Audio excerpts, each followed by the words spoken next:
Kini, tank-tank Israel terus bergerak masuk lebih jauh ke Rafah Timur pada Selasa 14 Mei 2024. Akibatnya warga sipil harus kembali mengungsi.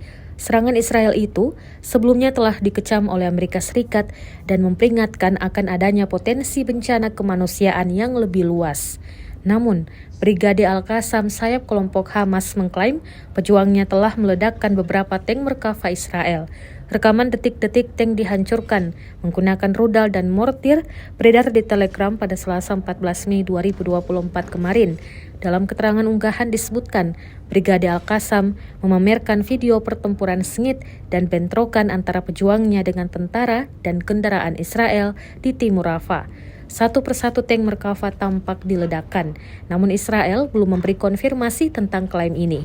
Israel telah berjanji untuk terus maju ke Rafah, bahkan tanpa dukungan sekutunya, dan mengatakan bahwa operasinya diperlukan untuk membasmi 4 batalion Hamas tersisa yang bersembunyi di Rafah.